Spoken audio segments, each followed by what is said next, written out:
When the Muslim armies went and they opened up another country, the people who were conquered, they joined the army to the next round to another country. Everywhere else, when Alexander the Great came and took over the land, when he left, they were saying, "Oh, thank God they're gone." They didn't join them because they were, now saying, "Ah, now they're gone," right? They didn't join and say, "Let me open up." In Islam, this happened because they knew that this is for the truth and not about greed or about desires. This is establishing justice on earth.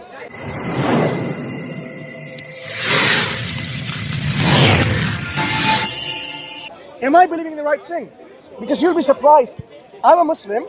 In the Quran, the God who revealed this Quran reprimands, takes people to task, those who say, "I'm going to stick to my forefathers' belief." For instance, what if they were wrong? So don't just believe in what your parents believed and parents tell you. What if they were wrong? Are you going to stick on believing in it? So Quran reprimands. Quran wants us to use our brains, our critical thinking. Can you ask you one question? You're a Muslim, okay? So why Allah brings a war to Ukraine? Why it happens? Why wars happens? Wars happens. Okay. So Allah has created mankind and given them the laws to live by. These laws are beneficial for human societies to live as a society, as a community. Because individually, do you need any law? If you're all by yourself in a jungle, there's nothing else. You don't need any law. Law for who? Who are you interacting with? But when there's someone else, you need to know how you behave, how you talk. Do you steal from them? Or do you say a word which is true? Or do you deceive them? Laws are necessary when we are in a community. Of course, when you're alone, you don't need laws. But if you think about it, in a community, it's more necessary to have laws so that we can live in prosperity, we can live in tranquility, we can live in happiness, and no problem suffering. No one's going to come and kill me, steal from me, insult me, mock me, take my job or whatever, might destroy my house, bulldoze my house, take my land. We need laws. So when God gives these laws, He does that out of His mercy, so that I don't have to go and trial and see which one's better. God gives us this for granted and says, live accordingly. Do not cheat. Do not lie. Do not bring false witness. Do not commit adultery. Do not kill unjustly, and so on. All of this are values which everyone can aspire to and say, "Oh, this is a good thing."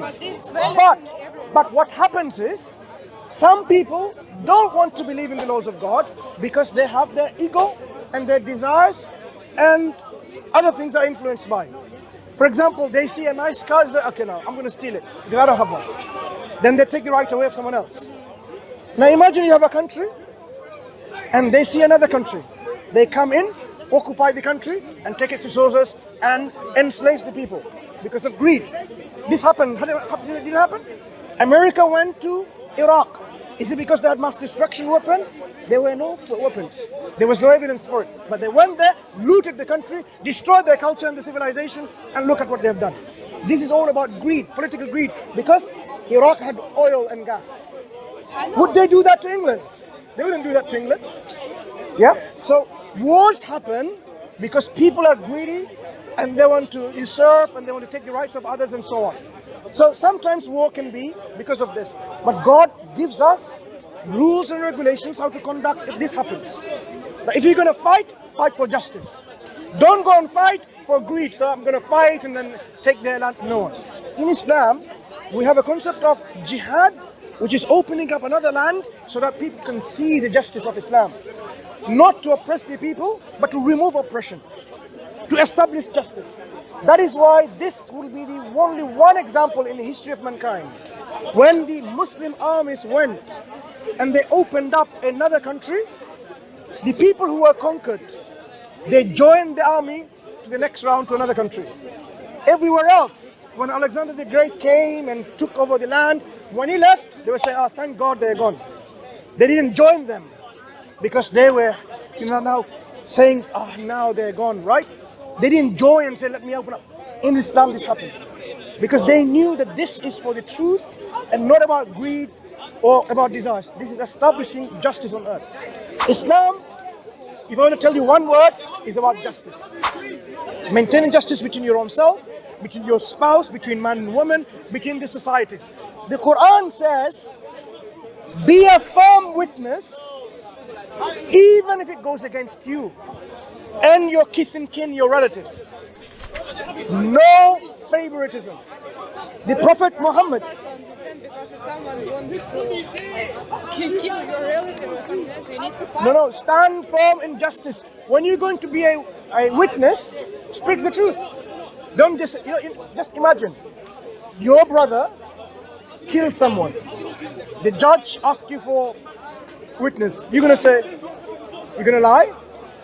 No, it depends on the reason why he killed No. He killed it because he didn't like the other guy. So I will tell the truth. Right. Islam says otherwise. Establish justice. In fact, you'll be surprised how the degree of this message is put forward. Prophet Muhammad, sallallahu alaihi wasallam, who is our prophet of God, he said, even my daughter Fatima, if she were to steal, what would you do?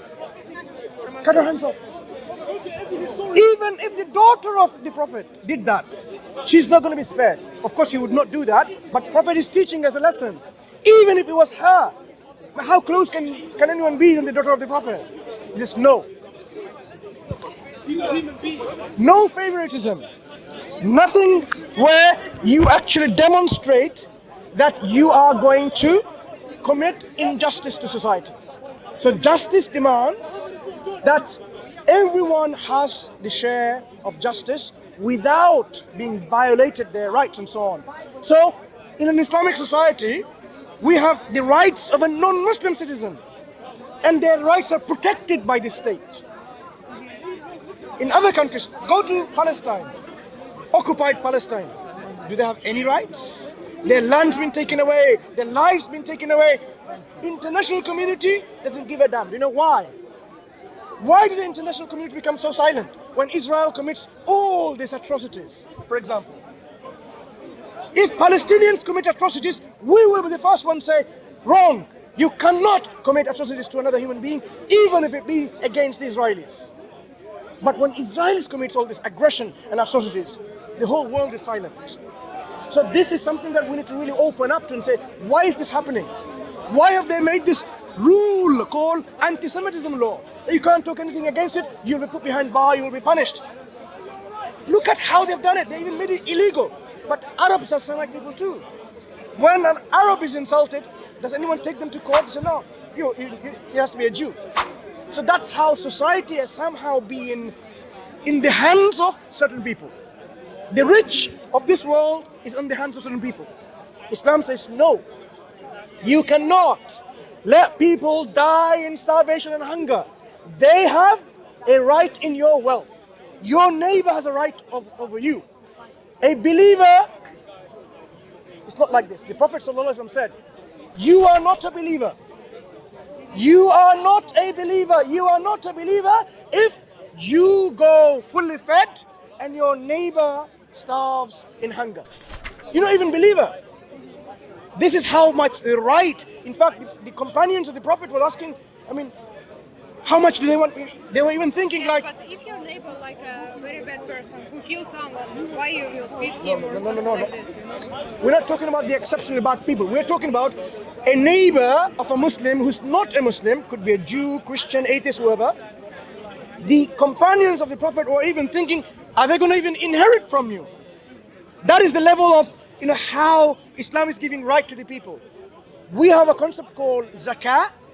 2.5% of our surplus wealth will be given to the poor and the needy. It's their right on our wealth. The more you have, the more you're going to give.